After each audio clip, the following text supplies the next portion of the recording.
Kira gampang jadi suami, Bu? Coba lihat suami kita di kantor dimaki-maki sama wali kotanya. Siap. Sampai lagi di rumah dimaki-maki lagi sama istrinya. Goblok, kenapa kau tidak lawan? Apa mau dilawan? Nah, dia wali kota. Itu suami, Bu. Ibu ditanggung dunia sampai akhirat. Ibu pikir suami tidak malu kalau ibu pulang lebaran tidak punya baju baru, tidak pakai cincin? Malu kami sebagai suami. Malu harga diri kami sebagai suami. Istri tahun lalu itu juga baju lebarannya. Pulang kampung masih. Ini malu kita sebagai suami, Bu. Ibu pernah tidak malu kalau suamimu tidak pakai baju baru? Tidak pernah. Jangan ketawa, saya serius ini.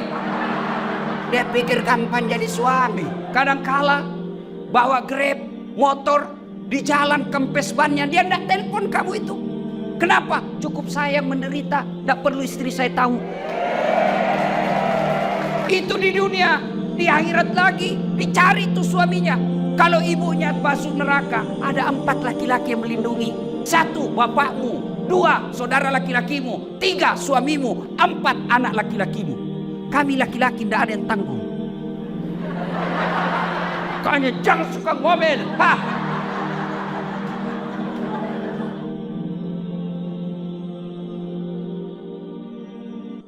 Jangan cerita aibnya orang. Ayuhibbu ahadukum, sukakah kamu memakan bangkai sesama manusia? Dan ghibah inilah yang memutuskan tali persaudaraan kita. Tidak ada orang senang dicerita. Ibu-ibu kan biasa kumpul. Kalau suamimu tenang, sopan, bicaranya halus, rajin ibadah, baik, hati-hati. Hati-hati. Kenapa? Layangan putus.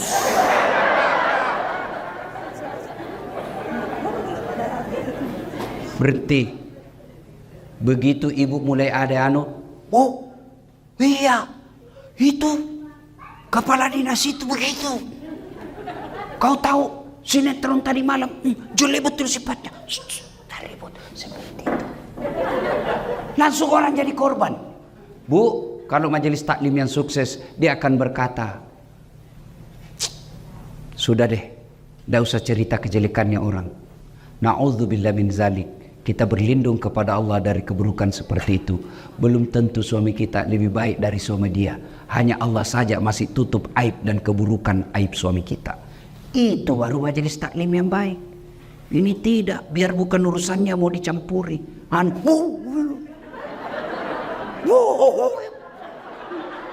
Ketawa kau karena kau bayangkan dirimu semua. Bu, yang suka ikut campur urusannya orang, itu nanti takdirnya hidupnya seperti tauge. Tahu tauge? Coba lihat tauge. Suka ikut campur tuh? Gado-gado ada. Tahu isi ada. Pecel ada. Soto ada. Karena dia suka ikut campur, Allah takdirkan bengkok. Maka kalau ada di kantor ini, di majelis taklim kumpul gosip, teriaki, pagi-pagi toke nih Satu, yang bisa memutuskan tali persaudaraan kita, ghibah. Dan itulah yang Nabi katakan, sittatu asya'in tuhbitul amal.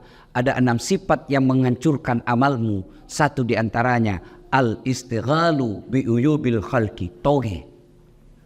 Berhenti cerita kejelekan orang. Yang kedua, penyebab putusnya persaudaraan apa? Sangka buruk. Lewat. Wah, kayak enggak kenal aja. Mentang-mentang sudah jadi istri wagub. Dulu waktu mau dipilih, senyum kiri kanan. Bukan sombong. Beliau lagi buru-buru mau ke toilet. Itu namanya sangka baik. Masa dia yang jawab-jawab WhatsApp saya? Dulu setiap saat jawab, sekarang tidak pernah lagi dijawab. Tertimbun WhatsAppnya ibu, sangka baik. Ibu-ibu, jangankan mengolah kantor begini, rumah tangga aja pasti kacau kalau suami istri sangka buruk. Kenapa ya? Itu tiba-tiba dilantik. Padahal dia baru 4 tahun jadi pegawai. Saya sudah 18 tahun tidak diangkat.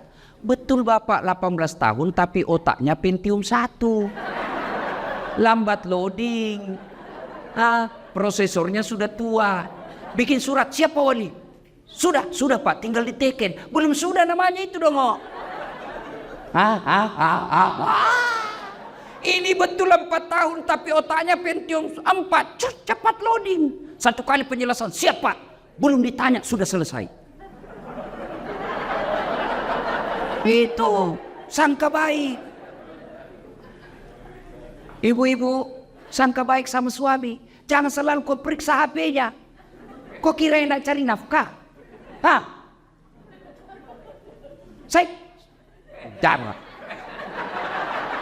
Ada juga perempuan kayak suaminya kayak tahanan politik. Baru pulang, mana HP-mu? Dengar ini. Ada 4 penghuni api neraka. Satu diantaranya istri yang suka memaki suaminya. Itu hadis Nabi loh.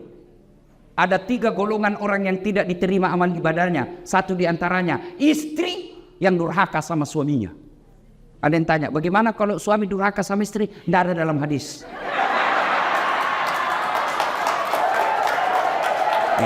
Coba lihat, kelakuannya nih ibu-ibu. Ustadznya aja ada berkomplain. Bu, kira kapan jadi suami bu? Coba lihat suami kita di kantor dimaki-maki sama wali kotanya. Siap. Di warung kopi dikejar tagihan. Sampai lagi di rumah dimaki-maki lagi sama istrinya. Goblok, kenapa kau tidak lawan? Apa mau dilawan? Nah dia wali kota. Jangan ketawa, saya serius ini. Dia pikir enak jadi suami. Bu. Bu. Itu suami bu. Ibu ditanggung dunia sampai akhirat. Ibu pikir suami tidak malu kalau ibu pulang lebaran tidak punya baju baru, tidak pakai cincin. Malu kami sebagai suami. Malu harga diri kami sebagai suami. Istri tahun lalu itu juga baju lebarannya. Pulang kampung masih ini, malu kita sebagai suami bu. Ibu pernah tidak malu kalau suamimu tidak pakai baju baru? Tidak pernah. Jangan ketawa, saya serius ini. Dia pikir kapan jadi suami. Coba lihat itu kasihan. Kadang-kala bawa Grab, motor, di jalan kempes bannya. Dia tidak telepon kamu itu. Kenapa? Cukup saya yang menderita. Tidak perlu istri saya tahu. Itu di dunia. Di akhirat lagi dicari tuh suaminya. Kalau ibunya masuk neraka, ada 4 laki-laki yang melindungi. Sebelum diperiksa amalnya istri, sebelum diperiksa amalnya ini istri, ada 4 laki-laki yang tanggung ibu-ibu nih. 1 bapakmu, 2 saudara laki-lakimu, 3 suamimu, 4 anak laki-lakimu. Kami laki-laki tidak ada yang tanggung. Makanya jangan suka ngomel. Biar HP selalu diperiksa. Bagaimana suamimu tidak bikin nama palsu?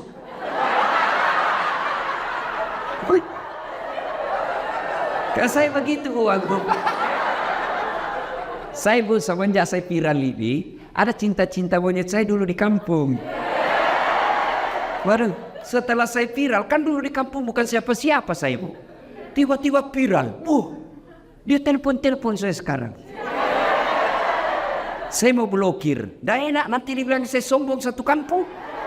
Saya mau terima, perasaannya istriku, mamanya cek bagaimana kasihan. Akhirnya ku ganti namanya, penjual batu bata.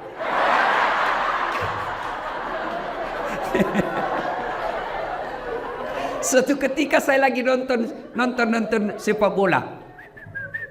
Tiba-tiba bunyi telepon. Istriku berteriak, mamanya cek, Ustaz, penjual batu bata. Mati saya.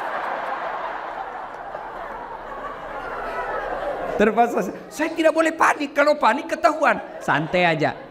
Dan saya ndak usah kuangkat. Tagihan itu. Perempuan kapan takut kalau bicara tagihan? Aman saya pak. Suatu ketika saya pulang ceramah, hauslah saya. Mau minum teh? Sayangku minum teh, saya lagi ajar anak ngaji, si Ece lagi ajar ngaji. Oke, saya bikin lah. Mana gula? Dia bilang ada di situ, di toples ada semua namanya ditulis. Saya ambil lah tulis toples gula, saya ambil. Begitu saya minum, kenapa asin? Saya pergi lihat, isinya garam. Saya pergi komplain sama istriku, ini kok tulis gula baru isinya garam? Dia bilang HP-mu juga lain kok tulis lain isinya.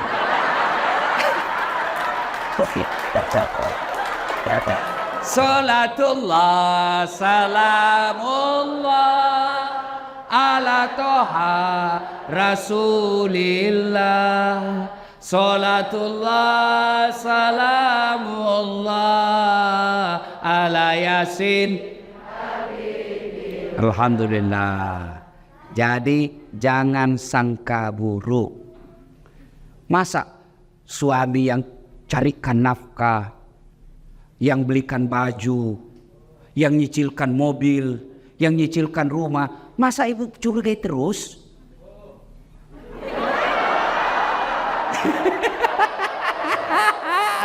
I love you full. Tenang Pak, saya bela kau hari ini. Karena kau takut sama suami istrimu ini. Ini. Tapi memang di depan istri Pak ada orang yang hebat. Mati kutu kita semua di depan istri. Apa kata istri saya? Hei Ustadz, di luar kau boleh singa panggung, tapi di rumah kau Hello Kitty.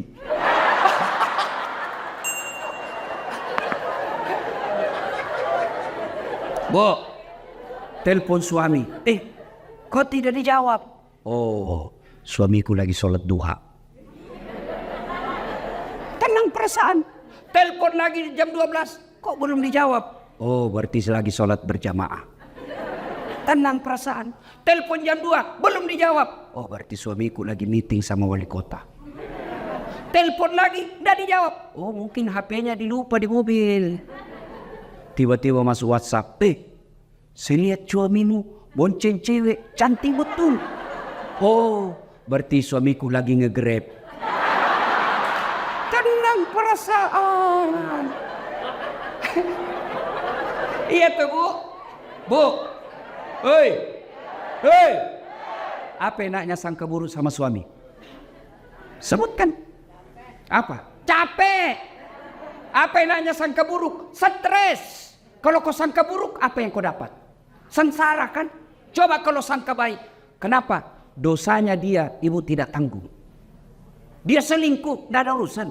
Saya tidak tahan Ustadz. Bukan dengan mempermalukannya di medsos. Tak kusangka kau begitu.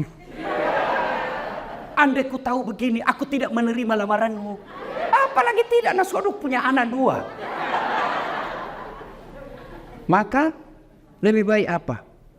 Kau tanggung dosamu. Kau berbuat di luar Pak, kamu yang tanggung. Beda kami laki-laki. Kalau istri keluar tidak izin, kami laki-laki tanggung dosanya. Kalau istri tidak pakai jilbab, kami suami yang menanggung dosanya. Kalau istri tidak sholat, kami suami yang tanggung dosanya. Itulah makna ayat ku anfusakum wa ahlikum nar. Makanya ibu tenang deh, jangan sangka buruk. Orang yang selalu sangka buruk memutuskan tali persaudaraan. Panjang mau dicerita, tapi waktu yang terbatas. 2. Sedekah. Bu, pernah lihat orang diantar ke kubur? Pernah? 3 yang mengantarnya kata Nabi. 1, keluarga. Bu, ibu meninggal, jangan pikir suami mau masuk dalam kubur. Meskipun waktu ibu remaja dia gombal, gunung kan ku daki, lautan ku seberangi, masjid kau lewati. Begitu ibu meninggal, jangan pikir suami mau masuk menemani ibu di kubur. Enggak. Ada kawan saya naik haji 2012, 2016. Begitu meninggal istrinya baru-baru bengkak matanya Pak.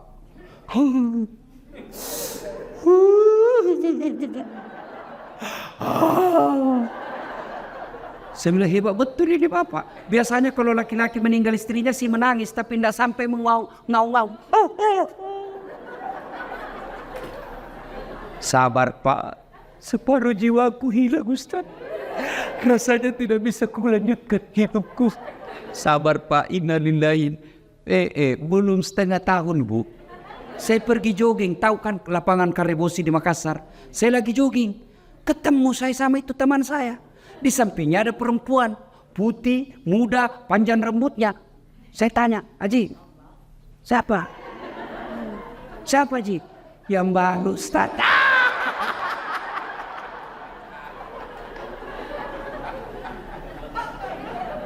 Yang kedua, mengantar ibu ketika meninggal. Apa ibu? Harta. Harta pun kembali, seluruh mobil keluar, motor keluar. Begitu masuk ibu, jangan pikir ada harta masuk dalam kecuali kain kafan. Parfum, hilang Hugo Boss. Hilang semua kita punya BlackBerry apakah parfum yang mewah itu. Hah? BlackBerry bu? Apa? Pokoknya itulah yang saya maksud. Saya bukan anak gaul ibu. Saya parfum saya bu Rexona. Selesai. Kayak ibu-ibu sekarang ini dibodoh-bodohi sama mode. Sabunnya aja 3 macam. Lain labu wajunya, sabun wajah, lain labung ketek, lain labung ini. Kasih setengah mati suami cari uang. Saya sabun colek. Selesai.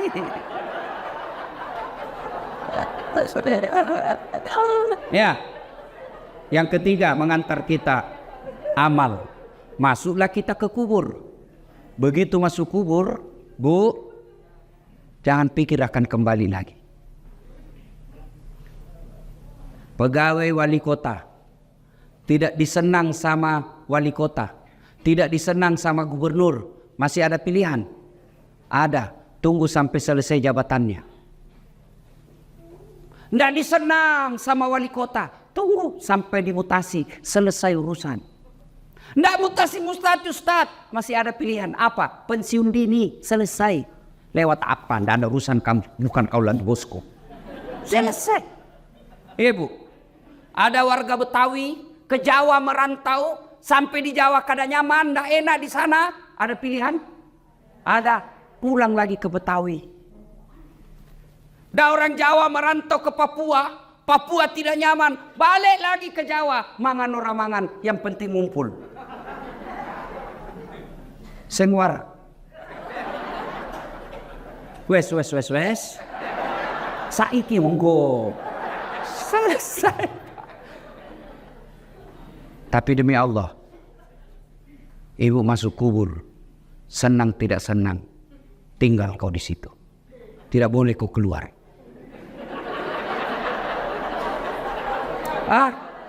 Ternyata sudah masuk kubur. Tidak nyaman, keluar dulu deh.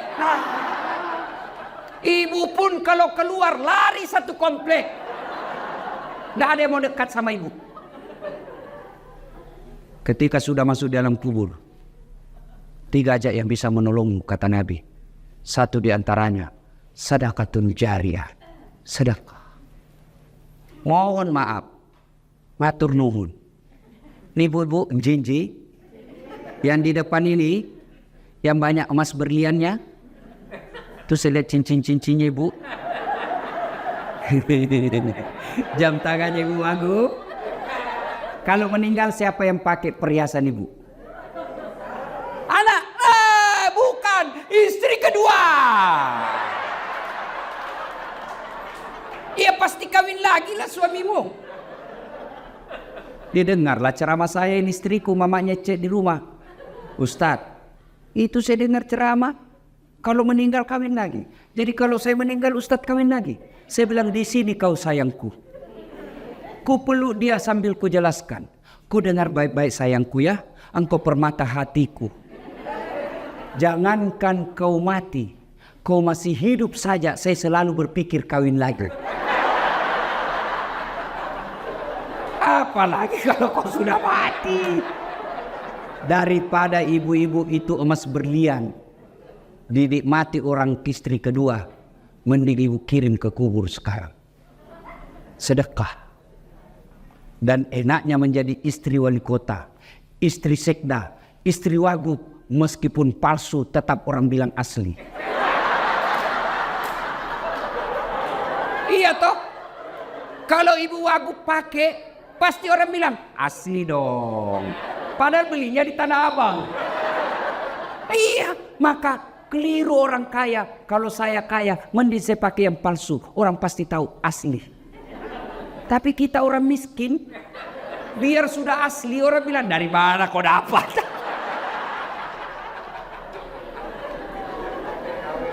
Ibu, ibu, suami mulai lain-lain, mulai ibu curiga. Kenapa ya ini suami saya selama ini tidak pernah pakai parfum? Setiap mau keluar sekarang cari parfum. Kalau tidak ada parfum dia cari pengaruh ruangan.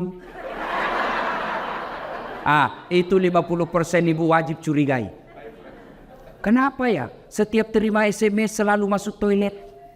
70% itu ada masalah.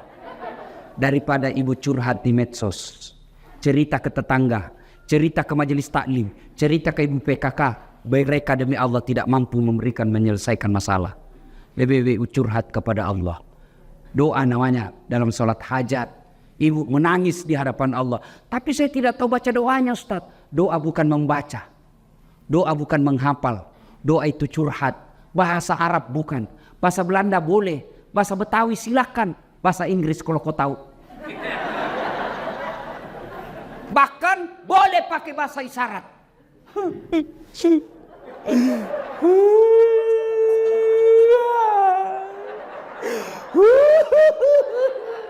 Oh, malaikat katakan, ya Allah baru suaminya kawin lagi. Silakan. Sudah itu, ya Allah, Engkau Zat yang memelihara dan menjaga suamiku. Tidak mungkin saya bisa menjaganya 24 jam. Aku serahkan suamiku, Engkau menjaganya. Ya Allah, ini ada duitku 2 juta. 2 juta tolak bala. Mudah-mudahan 2 juta ini suamiku terhindar dari wanita jahat. Bismillah, bawa ke panti asuhan besok. As-sadaqatu, bersedekah supaya anak tidak kena narkoba, supaya suami tidak kena mutasi. Tidak usah cari muka sama ibu aku. Ya bu, ya tersedia. Gimana caranya? Sholat hajat, minta pertolongan kepada Allah.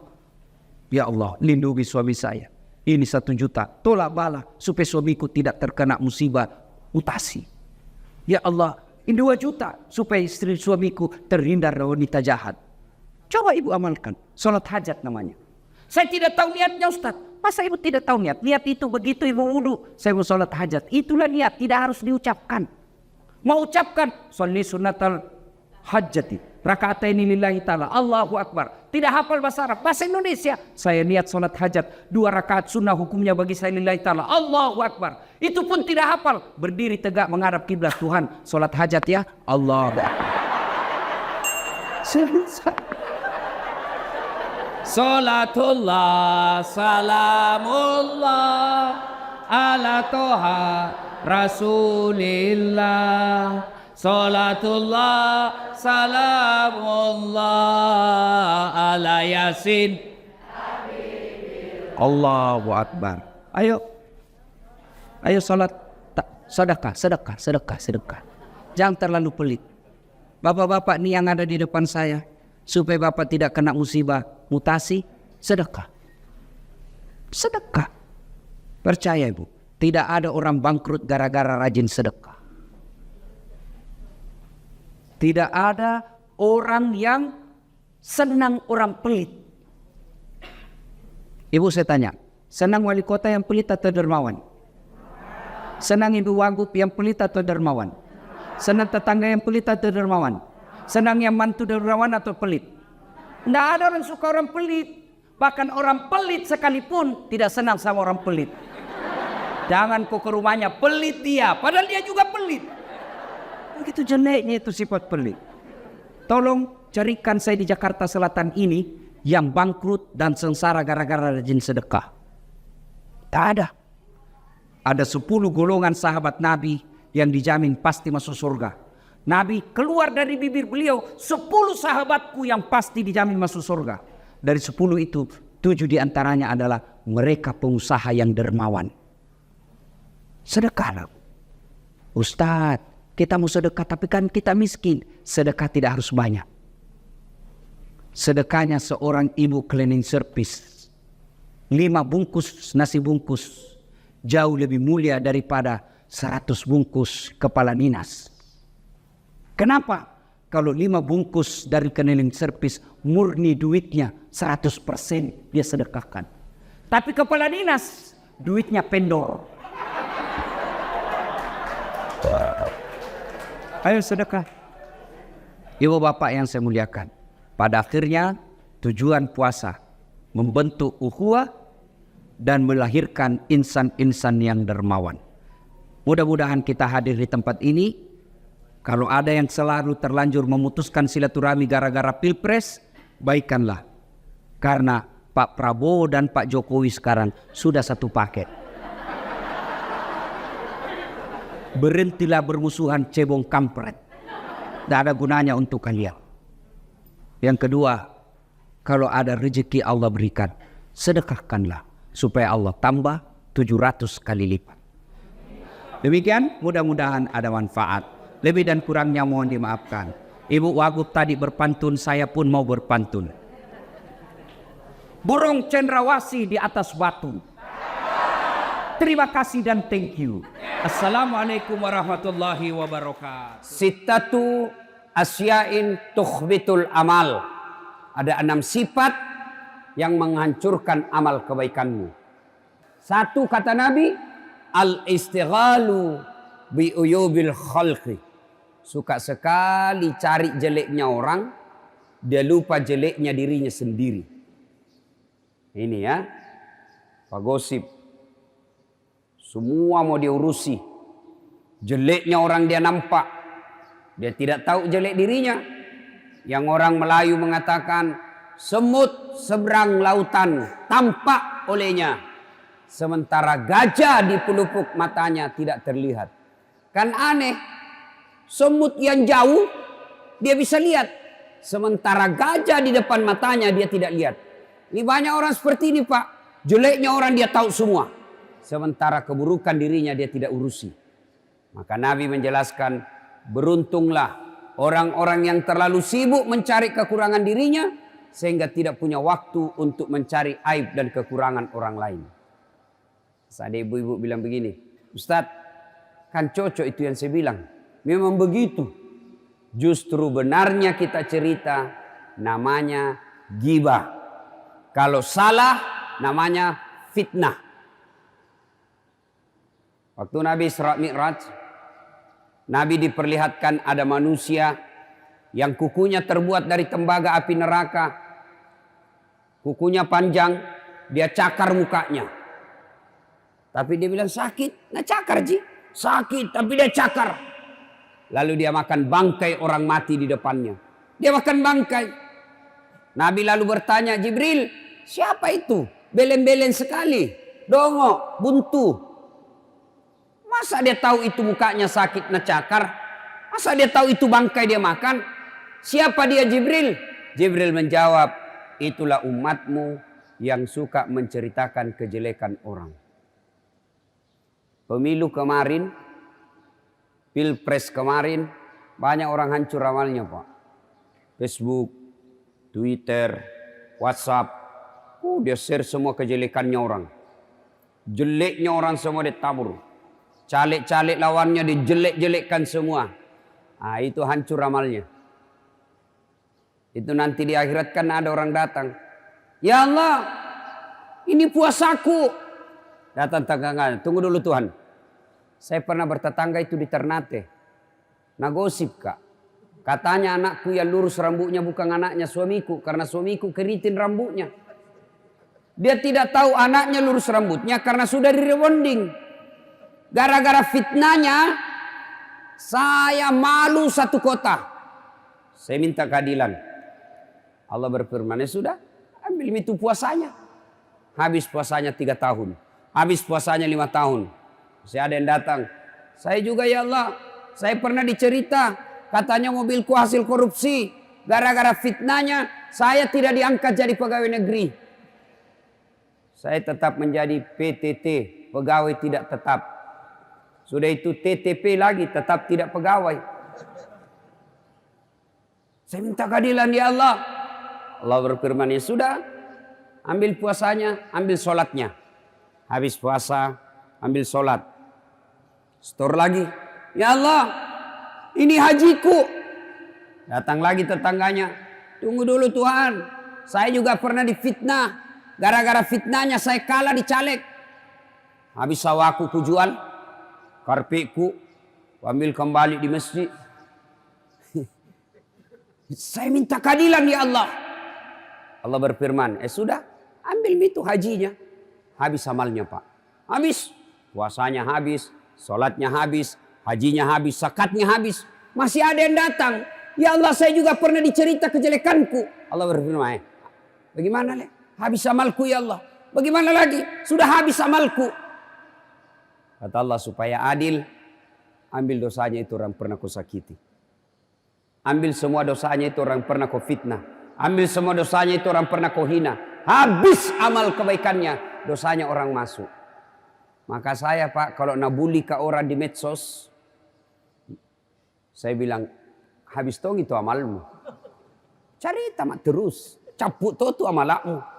Jadi kalau ada orang datang, Ustaz, nak benci sekali ke itu. Kenapa kau bilang dek? Nak cerita sama jelek tak? Bukan nak benci ke itu dek, nak sayang kak. Maksudnya apa? Nanti amalnya itu nak kasih kak. Kalau dia mati nak aku ambil semua amalnya, ambil dosaku. Maka bapak-bapak, kalau ada orang cerita jelek tak, diam. Nak kasih ke amalnya, dia kasih dosa tak. Ini ibu-ibu biasa ini. Saya sekali ibu-ibu sedikit di sini. Ibu-ibu kan sifatnya itu seperti toge. Tahu toge Pak? Coba lihat itu toge. Suka ikut campur toh? Bikin soto Banjar ada. Gado-gado ada. Pecel ada. Tahu isi ada. Jalang kote ada. Selalu ikut campur toh? Karena dia selalu ikut campur, maka itu toge takdirnya semua bengkok. Tidak ada itu toge yang lurus, bengkok semua Pak. Maka kalau ada orang pagi-pagi gosip teriaki saja, weh toge nih Kata Al-Quran, ayuhibbu ahadukum, sukakah kamu memakan bangkai sesamamu manusia? Sudahlah. Suatu kali Umar bin Khattab datang menghadap Nabi. Ya Rasulullah, ada anak muda, baik sekali agamanya, soleh, dia akan menikah. Sayangnya perempuan yang dia menikahi ini mantan pelacur. Ini laki-laki baik sekali, kasihan. Dan dia tidak tahu siapa calon istrinya. Apakah saya kasih tahu, ya Rasul, ini laki-laki siapa, ini perempuan dia mau peristrikan? Nabi kalau bahasa di Makassar, Umar, kenapa kau sibuk? Apa urusanmu? Kenapa kau urusi orang? Kau tahu enggak kenapa itu laki-laki dia tidak tahu aibnya itu perempuan? Kau tahu enggak kenapa ini laki-laki dia tidak bisa tahu itu rahasianya itu perempuan? Siapa yang tutup rahasianya ini perempuan? Allah Subhanahu wa taala. Kenapa kau yang ingin membongkarnya? Jadi Ramadan tinggalkan gosip. Kalau ada yang datang, anu, tak usah bos. Anu. Sama bos. Ya. Sudah mi. Yang bagus, kalau datang orang, apa kita bilang? Ustadz, katanya anu. Maka yang baik kita ucapkan apa? Na'udzubillah min zalik. Kita berlindung kepada Allah dari keburukan seperti itu. Cuma kan kita tidak.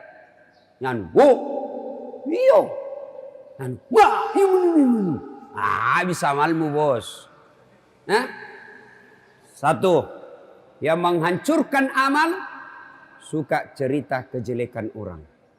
Ada orang yang boleh mencari-cari kejelekan orang. Ada pekerjaan yang malah dituntut mencari-cari kejelekan orang. Siapa? Jaksa, hakim, polisi. Itu cari-cari jeleknya orang. Tujuannya apa? Bukan cari uang. Ada juga itu Pak, aparat. Mana ini pasal ini. Aman. UUD, ujung-ujungnya duit. GBHN, apa itu? KUHP, kasih uang habis perkara. Ada yang begitu. Nah, ini tentu lebih besar lagi dosanya. Bukan menegakkan keadilan, tapi memeras. Kenapa hakim, jaksa, polisi boleh mencari-cari kekecelekan orang? Tujuannya apa? Supaya ditahu itu kejahatan, lalu diberitahukan kepada orang lain, supaya dia tidak mengikuti kejahatan itu. Itu tujuannya. Yang kedua, yang menghancurkan amal. Apa itu? Qaswatul qalbi. Apa itu, Ustaz? Keras hati. Makeddo watinna. Tidak mempan nasihat. Mudah-mudahan yang cepat pulang tadi ini, itu bukan keras hati. Pada zaman Nabi itu Pak, kalau ada orang mau ceramah dia pergi, Nabi bilang innal munafikin. Orang munafik. Tidak dengar dakwah. Ada itu yang begitu Pak. Itu pada zaman Nabi, kalau orang mau ceramah, makanya itu teman-teman kita tablik, kalau dia mau dengar, mau baca buku, langsung berkumpul itu. Berkumpul semua. Memang begitu pada zaman Nabi. Kita mau ceramah, mana pintu kulompati ini? Lihat dulu. Tahu Al-Quran. Bismillahirrahmanirrahim. Innamal mu'minuna alladzina isa sukirallah wajilat qulubuhum wa iza tuliyat alaihim ayatuhum sadathum imanan wa ala rabbihim yatawakkalun. Orang beriman itu yang bagus imannya apabila dia dengar nama Allah bergetar hatinya, disebutkan nama Allah bergetar hatinya. Yang kedua, apabila dibacakan ayat Allah bertambah imannya. Ini dibacakan ayat Allah pulang. Itu orang Islam Pak dalam masjid. Orang Islam dalam masjid seperti ikan dalam air. Ada enggak ikan Pak? Coba lihat itu ikan kalau dalam air. Senang itu Pak, berenang ke sana kemari. Bapak-bapak, ada ikan tidak senang air? Ada? Pak, kira-kira ada ikan tidak senang air? Ada Pak? Ada. Ikan mau mati. Kalau ada ikan sudah tidak senang air, mau mati itu. Jadi kalau ada orang ceramah dia keluar, mau mati itu Pak. Pernah saya selesai ceramah begini, tiba-tiba ada orang tua datang. Kusesa kena, kusisa saya kena. Kenapa Ji? Dari tadi saya mau kencing. Saya mau keluar, terpaksa ku tahan. Kalau yang mau kencing silakan Pak. Nah, Bapak saudara-saudara sekalian, ya, nah, itu tanda orang beriman. Dibacakan ayat Allah bertambah imannya. Kalau Bapak selesai dengar ceramah senang perasaannya, Bapak beriman. Tapi kalau dengar ceramah selesai dengar ceramah, Nabi bilang, Pak Satpol PP, Pak Fandi, jangan mau lagi panggil itu ceramah. Saya tidak suka ceramahnya. Kenapa? Anam bahas saya terusnya kena. Masalah kok bos. Itu orang mati hatinya itu Pak. Ya.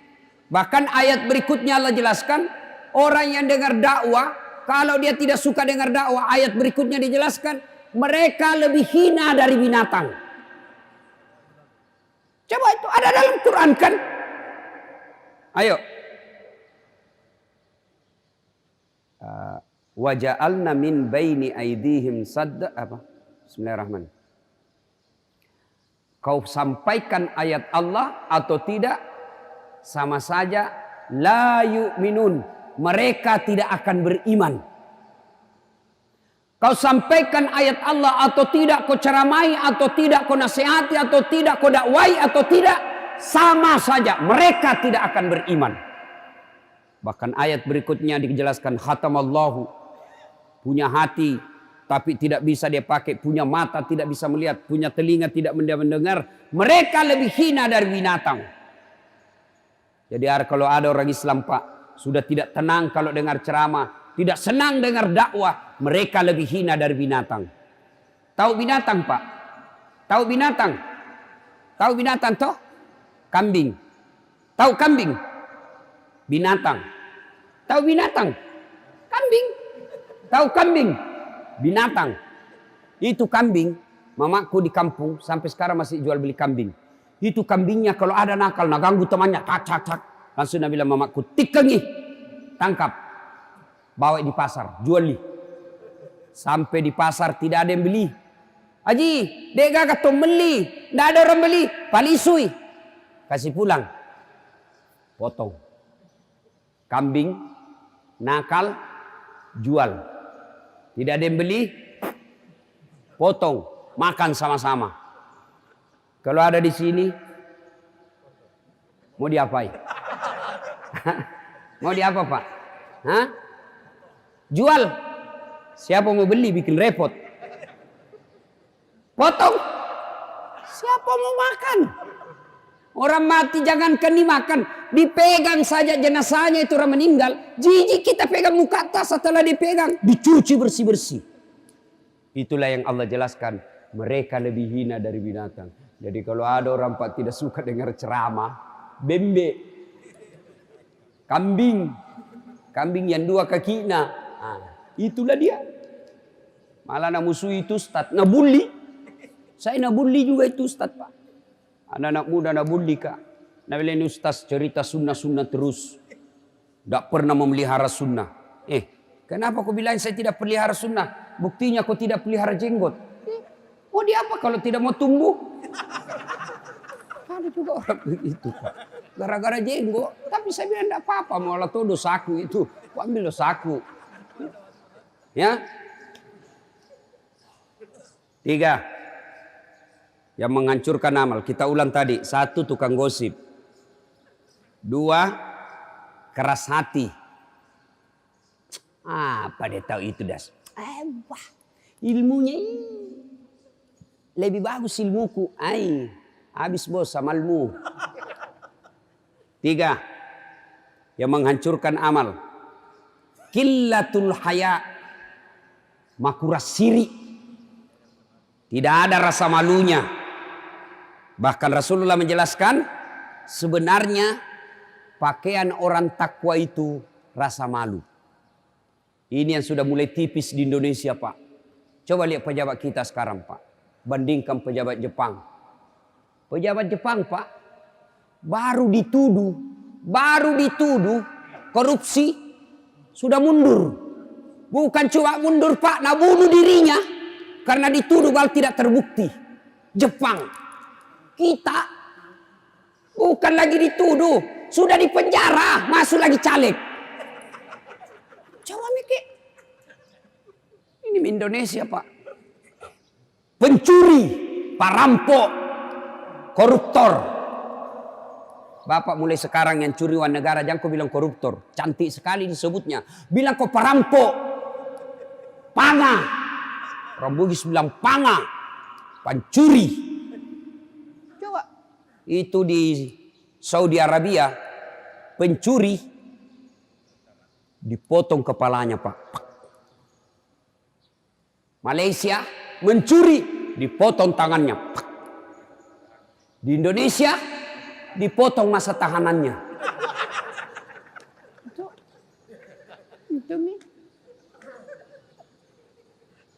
Dulu. Malu itu Pak orang kalau dibilang mencuri. Malu. Sekarang tidak malu Pak. Dulu. Malu orang pakai plat merah urusan pribadi. Dulu. Sekarang anaknya pakai pergi kuliah. Plat merah. Kuras siri. Itu orang Bugis Pak ada namanya siri. Demi siri dia bisa berkelahi. Kalau lupa kasiri, itu ada tradisi orang Bugis dulu Pak. Baku tikam satu sarung. Kalau kau tuduh dan tidak, dibuktikan tuduhannya. Ayo kita baku tikam. Supaya tidak lari, kita dalam sarung di sungai. Saya pernah lihat waktu saya masih SD itu Pak. Baku tikam dalam sarung Pak. Supaya tidak lari. Tidak mempan. Tikam-tikam tidak mempan Pak. Kebal. Sebelum dia baku tikam ada lagi Pak. Apa? ditanam kakinya di sawah, baru di apa namanya itu? Kalau orang Bugis bilang lancai. Ditanam kakinya sampai mata kaki, baru dipak untuk membuktikan dia bohong atau tidak. Kalau masih tahan itu baru baku tikam. Demi sirik. Dulu. Itu cewek kalau lewat pakaian mini-mini, apa orang bilang? Kuras sirik. Dan sekali malunya itu. Kelihatan semua pahanya. Dulu. Sekarang, sini pak. Bapaknya haji, mamanya haji. Pergi pengantin, bapaknya pakai songkok, mamanya pakai jilbab besar. Nah pegang anaknya di sini. Baru apa? Tidak pakai jilbab anaknya, kelihatan dadanya, kelihatan pahanya. Modern tidak, dongo. Ini pak. Ini kita. Dulu kalau ada perempuan hamil di luar nikah, aku bilang, bunuh itu. Pergi kok. Kasih malu kita. Dulu. Kalau ada cewek dibonceng sama cowoknya, dipanggil itu anak, dia cari itu bapaknya. Mana itu adekmu yang cewek? Piko cari siapa yang bonceng, pukul itu yang bonceng, pukul juga itu adekmu. Kasih baku pukul. Dulu. Sekarang anaknya cewek, tinggal malam minggu di rumah, keluar kok nak. Nanti dia bilang koran tidak laku. Orang kalau berhasil puasanya, rasa malunya tinggi. Kalau bapak merasa berhasil puasa, tapi tidak punya rasa malu, tidak ada itu pak. Dan sekarang pak yang namanya budaya malu hilang. Haji, tiap tahun pergi umroh. Azan di masjid, ayalah salat. 23, mendomi. Haji padomeng. Kuras siri. Itu banyak begitu. Jadi kalau kau sudah haji, datanglah ke masjid. Sudah muka-muka sakaratil maut. Masih juga kalau lihat cewek anak-anak. Sudah 70 umurnya. Semua kuras siri. Semua itu habis amalmu. Ya. Nah ibu bapak saudara-saudara sekalian, masih ada 3 tapi waktu yang sangat terbatas. Saya harus ke bandara. Karena penerbangan saya 6:30. Ini saja tausiah kita. Mudah-mudahan ada manfaat. Pelihara amal pak. Akhir Ramadan ini kencangkan pak. Nabi akhir Ramadan kencangkan ikat pinggangnya, tidur. Kalau Nabi sedikit tidurnya, kalau kita sedikit-sedikit tidur. Ya kan beda sedikit saja pak. Nabi itu sedikit makannya, kita sedikit-sedikit makan. Satu je kita suka itu sunnahnya Nabi, apa? Poligami. Itu aja dia suka. Sudah haji, sudah 2 istrinya, mau kawin lagi. Haji, kawin lagi na 2 mina bilang sunnah Rasul. Oh iya tahu. Ampa cocok. Sekalinya sholat cepat sekali pak. Sholat dur cepat. Allahu Akbar. Bilang Ari kenapa cepat sekali? Nabi itu kalau sholat sampai bengkak betisnya. Apa Nabi bilang? Itu kan Nabi. Saya bukan Nabi. Istrinya Nabi sunnah Rasul. Coba. Ya. Bapak saudara-saudara sekalian, akhir Ramadan rapatkan, kuatkan kembali pak. Karena di akhir Ramadan ada satu malam yang lebih mulia dari 1000 bulan. Disebut Lailatul Qadar. Malam penentuan. Malam Lailatul Qadar itu jumhur ulama, mayoritas ulama berpendapat 10 malam terakhir. Jadi bapak datang ke masjid iktikaf. Iktikaf itu datang ke masjid pak. Bapak tidak bisa tahajud, tidak bisa ngaji, duduk saja pak, duduk saja, itu namanya. Boleh dapat pahala bapak, duduk saja sampai tidur. Nah, jangan ada orang pergi iktikaf di masjid pak, pergi iktikaf, bawa bantal, bawa selimut. Saya bilang bukan iktikaf pindah tempat tidur, kok itu beleng-beleng. Kalau pergi ke masjid.